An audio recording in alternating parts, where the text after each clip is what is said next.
My name is Keona, a 30-year-old housewife. 2 years ago, I married my husband Naoki, who is 6 years older than me, and since then, we've been living in his parents' home. In this house, we live with Robert and Barbara. Both are in their 60s, and thankfully they're in good health and full of energy. Being energetic is generally a good thing, but Barbara loves to go out and have fun. I don't know if it started when I moved in or if it's always been this way, but she hardly does any housework. She was supposed to be a stay-at-home mom since she never worked, but she'd say, "Oh, Keona, dinner isn't ready yet. You had plenty of time, didn't you?" She'd push the chores onto me, go out to play, and if things weren't done when she came back, she'd make snide remarks. I've been dealing with this, trying to keep my frustration in check. "Mother-in-law, I'm sorry, but I did tell you before you left that I might not finish all this." "Huh? What are you complaining about? It's only natural to do this much, right? This is why I have trouble with your millennial generation. I wish you'd learn from Naoki." If it were just the snide remarks, I could handle it, but Barbara always brags about Naoki. Especially since Naoki works for a large company, which seems to be a great source of pride for Barbara. "Naoki works so hard every day, but his wife is a failure." That was Barbara's favorite phrase. As for my husband, he didn't show any signs of standing up for me. At dinner, Barbara would start complaining about me. "Today, Keona did this." And all my husband would do was respond with a disinterested, "Oh, really?" When we first met, I thought he was mature because he was older, but now it's different. It seems like he thinks of me as a convenient housemaid. Even when I'm doing housework late into the night, he doesn't say a word to me. Instead, he throws laundry at me, aiming for my face, saying, "Hey, this too." I regret marrying such a person. Whether it's a way to vent his work stress or something else, my husband has changed dramatically since we got married. Our first anniversary, he bought a cake, but then he threw a pie in my face, laughing. You wouldn't think he's a 36-year-old man. However, there's a glimmer of hope in this life. That's the presence of my father-in-law, Robert. Robert is a very calm person, always saying, "Thank you, Keona," and "Is there anything difficult? I'll help you." The only person who treats me kindly in this house is Robert. Since I quit my job when I got married, he's the only person I can chat with. I've come to adore Robert like a real father. However, Robert works as a senior staff member at the company he used to work for, so he's not home during the day. The reality is that Robert spends little time at home, and I spend a lot of time alone with Barbara. When I'm talking to Robert, Barbara doesn't say anything. But it seems she doesn't like it, and her attitude has gotten worse. "Don't make eyes at your father-in-law. Just because Naoki doesn't pay attention to you, you're going to go after his father? It's disgusting." She started saying things like that. Of course, she would say these things where Robert couldn't hear. I pushed back against this. "That's not true at all." "Oh my, did I hit a nerve? You're even raising your voice. How unbecoming." No matter what I say, she has a comeback. Our conversations are always like this, never really connecting. I talked to my husband about this. I thought he would understand that this was just Barbara's delusion, but he just laughed and said, "So, you're even into men over 60. You're really open-minded." I knew it was hopeless.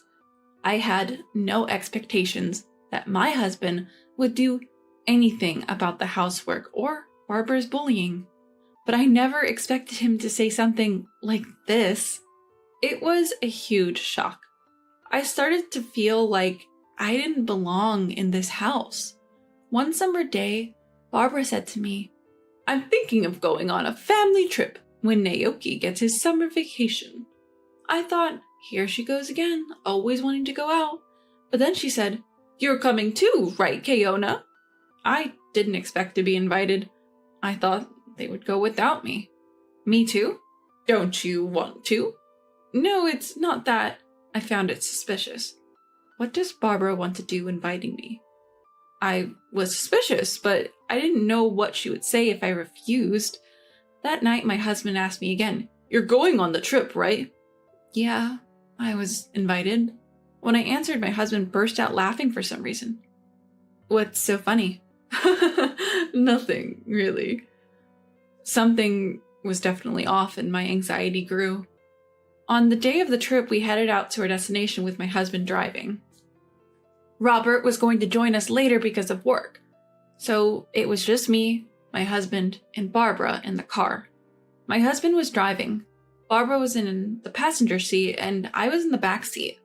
I could only catch glimpses of their expressions, which made me anxious. Keona, you withdrew some money for the trip, right? Barbara asked me. Yes, a few $100s. That's good. Barbara seemed to be smirking when she heard this. After driving for a while, I noticed that we had passed the sign for the inn where we were supposed to stay. Didn't we just pass the inn? I asked. There's a tourist spot ahead. We'll check in after we see it, my husband answered. He was half smiling, clearly unable to hide something strange. As we drove further from the inn, the surrounding area became greener. I sighed quietly, making sure the two of them didn't hear me, and then we arrived at a dam. To be honest, it wasn't a big dam, and there weren't many people around. It was far from a tourist spot. Come on, let's get out of the car, Barbara urged. Don't leave any belongings in the car, it could be dangerous, my husband added, and I did as they said. I was about to get out of the car, but Barbara and my husband were saying things like, "Oh, I should take off my jewelry just in case." Oops, I still have something in my pocket, pretending to be busy and not getting out of the car.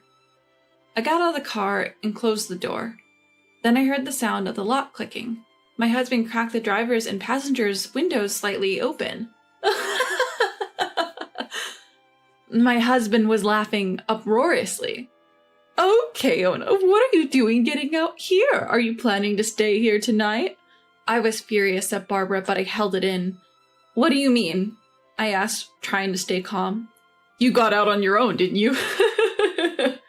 My husband was laughing so hard he was holding his stomach. My wallet and cell phone were all in the car. Everything had gone according to Barbara and my husband's plan. Well, Keona, enjoy yourself, Barbara said with a smirk. Eat some grass and sleep outside. My husband, holding my wallet and flipping through it, closed the window. His laughter faded away, and then my husband and Barbara drove off. Well, they're a handful, and it's hot, I muttered. It was the height of summer, and I was at risk of dehydration, but I wasn't panicking at all. An hour later, why are you here? My husband was shocked to see me. Yes, I was in the lobby of the inn where we were supposed to stay. Are you a ghost? Did something happen at the dam? Barbara looked like she was about to faint. I thought about pretending to be a ghost, but decided against it. I'm not a ghost, and I'm staying here tonight. I showed them the key to my room. By the way, I had already left my luggage in the room. My husband, who couldn't understand the situation, was losing his cool. He seemed to think I had taken the key to their room without permission. What are you doing? Give it back now. He tried to snatch the key from me roughly. At that moment, a man appeared and grabbed my husband's hand. Sir, please refrain from causing a disturbance here. He was about the same age as Robert, but he had a sturdy physique and was taller, making him seem more reliable than my middle-aged, slightly overweight husband. Who are you? Are you staff here? Do you think it's okay to do this to a guest? Exactly why we'll sue you for assault. Barbara also joined in, yelling at the man who had intervened.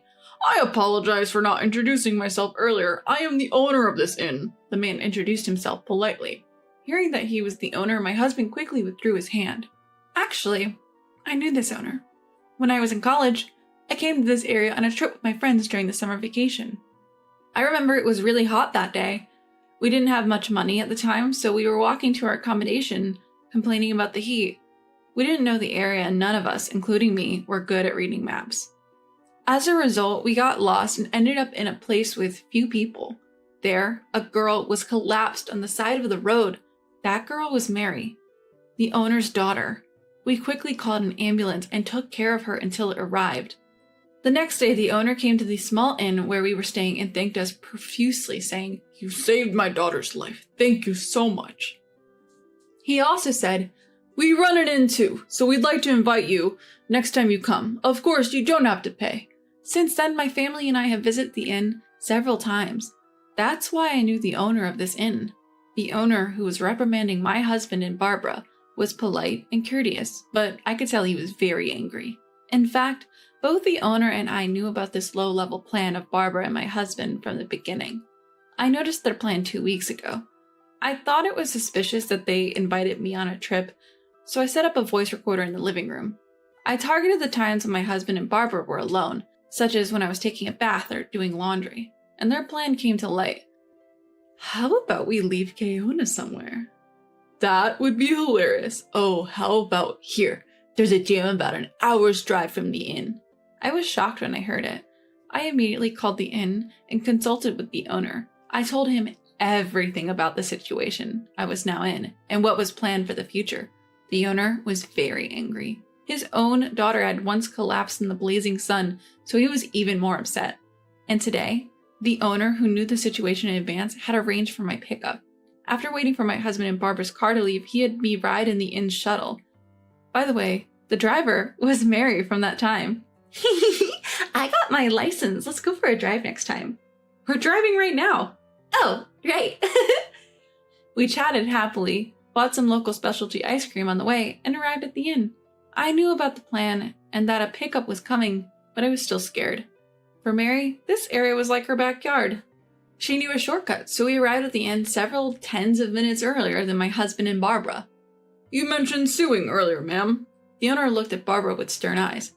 Yes, I did. It's outrageous to be accused of the opposite. I'm sorry, but you're not our guests. What? Don't mess with us. My husband and Barbara both lost their tempers. Your and your mother's reservations have been canceled, I added. You! Who do you think you are? My husband was about to lose his temper again, so the owner restrained him. Keona did nothing wrong. We, the inn, canceled your reservations. What do you mean? If you left a woman alone at the dam in the mountains after stealing her wallet, wouldn't you be the perpetrators of a crime? We can't allow such people to stay at our inn. We also call the police. At this, my husband and mother-in-law became even more furious. What are you talking about? This is no joke. Don't you think you can get away with this? I work at our company, this little inn in the mountains. Just then, Robert arrived late. Hey, what's going on here? Sensing the tense atmosphere, Robert looked around at everyone and asked, What's going on here? These inn people are weird. Let's stay somewhere else. They're incredibly rude. Barbara and my husband appealed to Robert. Rather than listening to the agitated pair, Robert started asking me and the owner about the situation. And when he heard what had happened, he was furious. You idiots! It was the first time I had seen Robert yell. How embarrassing! I can't believe we're from the same family. You two, get out of here now! My husband and mother-in-law were taken aback by Robert's outburst. Get out? Where to? Another inn? Barbara said something so stupid that he added, From here and from home. Wait a minute, that's not possible, Dad, my husband said with a wry smile, but Robert was firm. You're disowned. Get out now. Don't make me say it again. He pushed my husband away. Then, the police really did show up, and my husband and Barbara turned pale. The owner and I explained the situation to the officer. I also had a voice recorder, so I played back the conversation for them. My husband and Barbara started crying, but Robert quickly said, Quiet down, you're disturbing the inn. Officer, please take them away. It's not like that, officer. We didn't think it would be such a big deal. It was just a prank, my husband and Barbara said, but the officer's expressions changed. A prank? Are you serious? Don't you think that your little prank could cost someone their life, especially your own wife? They were scolded harshly. They weren't arrested because it was a family dispute, but Barbara and my husband were pale throughout. This isn't over. Keona's feelings will determine your future, understand? With those final words, my husband and Barbara, still pale, went home. Afterwards, Robert seemed apologetic the whole time. He kept repeating, I'm really sorry. I can't apologize enough for not noticing the unpleasant experiences I had been having and for the terrible ordeal I went through today. He also deeply apologized to the owner of the inn, saying, I'm sorry for this. Despite being in a position where we always receive your hospitality, we caused such trouble. Actually, this owner is a businessman who runs several other companies and is also a client of the company where Robert works. Without knowing any of this, my husband had boasted, I work for a big company. I'm glad I was able to punish my husband and Barbara, but it's also very scary to think what would have happened if I hadn't known about their plan in advance. I prayed that being scolded by the police would make them realize the gravity of the situation. After returning from the inn, I divorced my husband, of course. I also demanded a hefty alimony. I hope they reflect on their actions and don't do the same thing to anyone else in the future. By the way, I heard that Robert and Barbara also got divorced.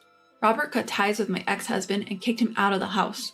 My ex-husband was advised to resign due to the incident.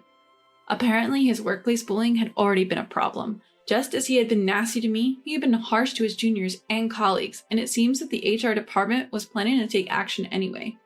I'm disappointed in myself for marrying such a person. My ex-husband, who lost his job, seems to have been working hard to find another one, but it's not going well. He should be in a managerial position given his age, but he doesn't have that track record at his previous company, and he can't clearly explain why he left. Barbara was kicked out by Robert and seems to have turned to relatives at her parents' home. But she's rumored to be a spendthrift who loves to travel. They fear she'll deplete their savings if she comes to live with them. I think she should get a part-time job or something since she's still in good health. I also left my in-laws' house and I'm living alone nearby. I'm still in good terms with Robert, and sometimes I consult with him about work problems. And I, who was a stay-at-home mom, started a new life. When I was job hunting, I was approached. "Kayona, would you like to work at my company?" It was from the owner. He was very concerned about what happened to me afterwards. He seemed to be looking for a position in his company where I could work. I was happy to accept. I was very grateful. Thank you so much for doing all this for me. No, we're the ones who should be grateful. We can't thank you enough. I feel like I've already repaid the favor from that time and need to give back the change. The company he introduced me to is a reputable company that meets labor conditions. It was a surprise on top of a surprise. By the way, it's in the same industry as the big company my ex-husband was boasting about, but its capital is 5 times larger. Everyone working there is also very nice. I'm having more fulfilling and enjoyable days than when I was struggling with my married life. Olivia, that's all you get. You owe me $700 for the dumplings. At Karen's birthday celebration, a gathering I had never been invited to before, that's what Lily told me. In front of me, there was just a single dumpling. Pointing at it as if feeding a pet, Lily said with a laugh, "Here you go." Karen, the elementary schooler, seemed to be in on the joke too, laughing at me. Mother and daughter, both mocking me with the same demonic grin, completely extinguished any affection I had for my granddaughter. "I've had enough. I'll just pay the bill and head home," I said, standing up. Lily, still smiling, waved me off dismissively, disappointed in Jack, who wouldn't even meet my eyes. If they wanted to celebrate with just their immediate family of 3, that's fine by me. I was willing to pay, but with that attitude, any desire to celebrate had long since vanished. No matter what they say, I'm never getting involved again, I thought irritably as I went to settle the bill. Then someone tapped my shoulder. Hearing her words, I decided to get back at Lily and her family. I'm Olivia. This year, I turned 65. Blessed with children, I've led a normal life. Though my husband was always focused on his work and not much of a talker, I believed we had a good relationship. I thought my life was without major upheaval, but there was one thing that troubled me. It was Lily, my eldest son's wife. I understand that it's common for wives and mothers-in-law to not get along. However, Lily's attitude of treating me as an enemy just for being the mother-in-law was causing me trouble. "Olivia, you're always free at home, right? Let me do you a favor and take care of your cute grandchild." "Lily, I have plans today. I told you I can't do last-minute favors, remember?" "I never heard that. Maybe you just think you told me." I never knew what set her off, but Lily always had a harsh attitude towards me. She'd call suddenly or come over unannounced, dumping tasks on me without caring about my plans. Even if I helped, she'd never thank me, saying, "A parent should naturally do that much." But if I refused, she'd condemn me as some terrible villain. Lately, I've been finding excuses not to comply with her demands. Yet, Lily would confront me, labeling me as a heartless person, accusing me of treating her poorly or not loving my grandchild. Lily seemed to truly despise me. The final straw was when Karen, my granddaughter, started elementary school and I was taking care of her after school. "Grandma, you're mean to Mom, aren't you?" "What? No, why would you say that?" "That's what Mom says. You always lie and say you don't. Liar. Mom was crying. You should apologize." Apparently, Lily had been telling Karen that I was mean to her, and I was confronted with such accusations from Karen. I had no idea what she was talking about and tried to get the details from Karen. But Karen, seemingly taking Lily's words at face value, just kept calling me a liar, making it impossible to have a conversation. I couldn't understand why Lily would manipulate such a young child to dislike me. With no idea what to do or what was even happening, I was at my wit's end. When I talked to my husband, his response was just, "She's a child. She probably doesn't understand yet." He didn't seem too concerned. Consulting my eldest son, Jack, was no better. His cold reply was, "Handle your own problems. Probably just tense around the mother-in-law, worrying about being ordered around because she's the wife." I would never do that. It's unbearable being targeted with such hostility. So what am I supposed to say? Should I tell her to be nicer to Mom? If I do that, it'll look like I'm siding with Mom, and things will become even more strained between us. It's not about taking sides. If she dislikes me, I want to know why. If she wants nothing to do with me, she should keep her distance. Try to understand how it feels to be reluctantly asked for favors. She's the mother of your beautiful grandchild, Mom. Can't you just compromise a little? Jack's policy of non-intervention always seemed to side with Lily. No matter how much I pleaded, it felt like he was just brushing me off, telling me to endure it. At times, I couldn't help but vent to my close friends about these issues. Yet, their responses were always something like, "That's how sons' wives are." And I continued to struggle without finding a solution. Even when advised to keep my distance, it was always Lily who initiated contact. Whether I listened to her calmly or subtly rejected her, I found myself at a loss dealing with an unsatisfied Lily.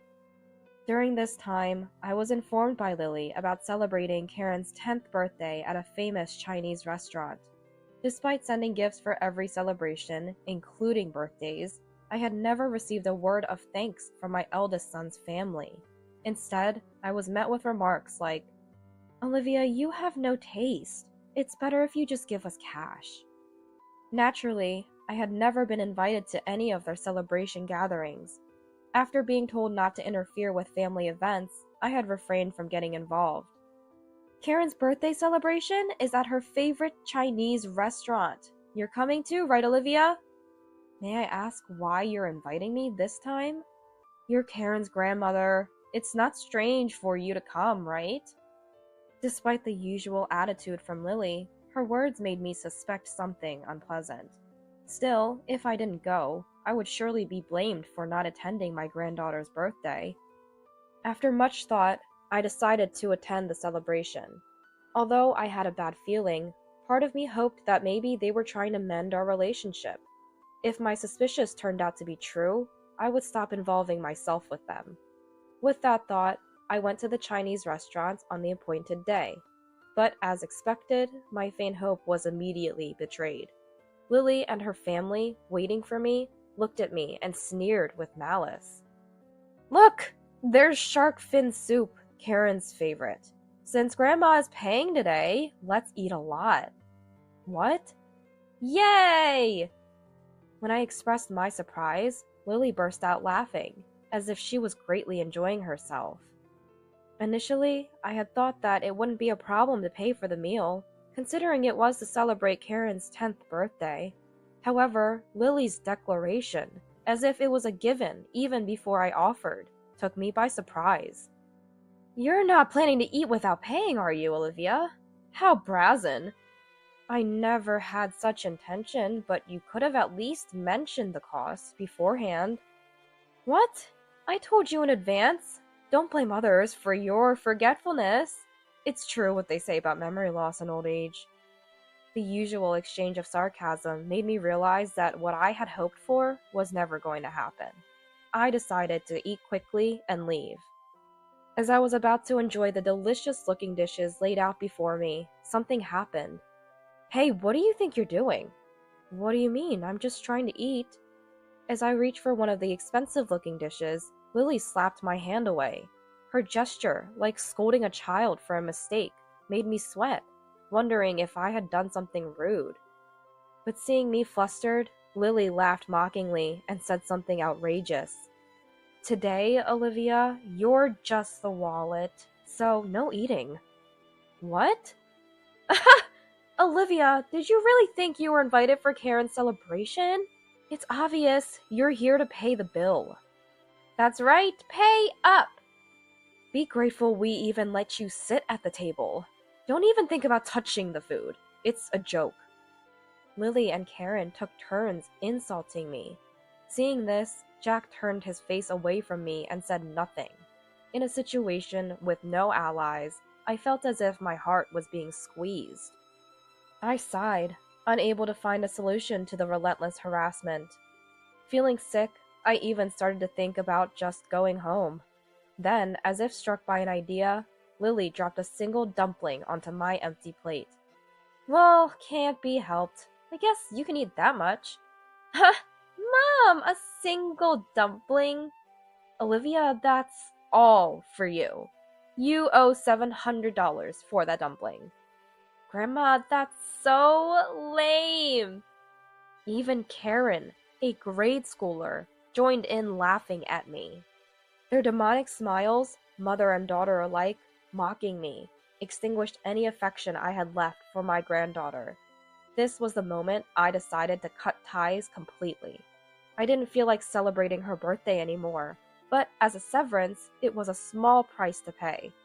I've had enough, I'll pay the bill and leave first. What? You're leaving already? Thanks for the meal.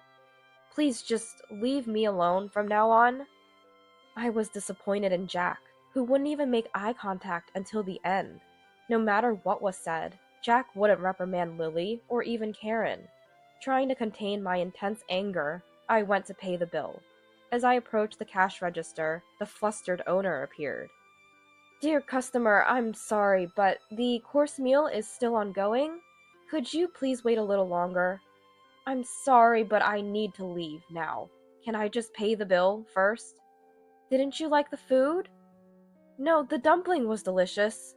Just the dumpling? Was there something in the other dishes you didn't like? Apparently, Lily had reserved a course meal, and the owner was puzzled why I was leaving halfway through, so he approached me. Wondering how to explain the situation and feeling foolish to cover for my eldest son's family, I blurted out, I'm apparently just the wallet. Then someone tapped my shoulder from behind. It was Mary, a friend who had listened to my complaints before. I saw everything just now. It's much worse than what you told me.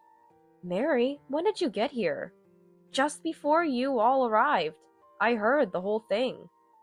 As it happened, Mary was at the same restaurant with her colleagues from work. She happened to see the way my eldest son's family was treating me and hurried to talk to me as I was heading to the register.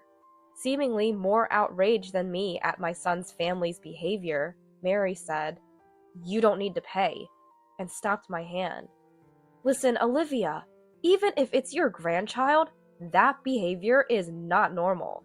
At her age, she should know better than to treat family that way. But no matter what I say, nobody listens to me, not even my son Jack. So you're just gonna let them walk all over you? Mary's words made me realize something. Looking back, my eldest son's family, unconcerned about me, was happily chatting and enjoying their meal. They probably don't even consider me as family anymore. Jack glanced at me for a moment, but quickly averted his eyes as soon as we made eye contact. Seeing such a pitiful attitude, I felt like the person sitting there was not my son. If they don't understand words, then show them with actions. I'll help you. Thank you, Mary. Can I ask for a little help? Encouraged by Mary, I felt like I had finally found an ally. The owner, sensing the uneasy situation, nodded at me as if to say he was on my side. I'm sorry, but I only ate one dumpling. Understood. Let's do this. Based on our explanation and the owner's decision, I only had to pay for the one dumpling I ate. It felt awkward to put out just a few bills, but the owner smiled, processed the payment, and handed me the receipt. The rest of the bill will be paid by those who ate. No worries. Thank you very much. In a situation with no allies, I found unexpected salvation in the kind restaurant owner and my friend. Internally, I felt that this alone was a good enough punishment for them, but after receiving advice from Mary, I wasn't planning to let their divine retribution end there. I'm sorry, and thank you so much for today. It's alright. From now on, if they treat you badly, speak up firmly, okay? Yes, thank you. Actually, I have another favor to ask, if that's okay. I thanked Mary and made a request before watching her return to the restaurant. Then I headed home, ready to deliver a final blow to my eldest son's family. The next day, when my doorbell rang, I was sure it was Lily. I had anticipated that she would come to complain about the payment from yesterday. Sure enough, the monitor showed Lily glaring at the camera with a furious expression, and I went to the door. What do you mean, Olivia? Not paying for yesterday's food and drinks? What kind of reasoning is that? Food and drinks? What are you talking about? Don't play dumb. It's about Karen's birthday party yesterday. That's right! You should at least pay up! Karen, who came with Lily, was also glaring at me. As the restaurant owner had said, my son's family had to pay for themselves and were in a panic. They hadn't brought their wallets, expecting me to pay. Jack had to run to an ATM at a grocery store, and they were quite embarrassed. Karen, showing her anger, furrowed her brow and yelled at me. Her expression was hardly one you'd direct at a family member. I sighed lightly before facing Lily to talk. I only ate one dumpling yesterday, so I only paid for what I ate. The dumpling cost $700, remember? Oh, maybe you didn't hear it because of your age. With such rude attitudes from a wife and granddaughter, I didn't feel like paying anymore. As I retorted, they became even more heated and started verbally abusing me. What kind of attitude is that? Just because you're Karen's grandmother, do you think you can do anything you want? I don't want a grandma like you. Don't act so high and mighty. Ignoring their own behavior, Lily pointed fingers at me as if I were some kind of villain. Karen, too, acted as though she was a hero delivering justice to evil. Was there really a reason I had to be yelled at like this? I couldn't help but ask out loud, and an astonishing response came back. Hey, why do I have to be treated like this? What don't you like about me? What have I done? You haven't done anything. You know, wives just don't like their mother-in-laws. What do you mean? Just that. This time I thought I'd make you useful as a wallet since I was angry. Stunned by Lily's unexpected words, I was speechless. Then, before I could signal, the door to the next room opened. Mary entered the living room. The moment they saw Mary's face, the two were speechless, their mouths agape. Listening to you all this time? Is that how you treat my friend? What? Miss? Why are you here? Karen was the most flustered by Mary's sudden appearance. That's understandable. Mary still works as a language teacher in a certain classroom and is also the teacher of the language class that Karen attends. When I had spoken to Mary, the situation was so different from Karen's behavior in class that she had trouble believing me.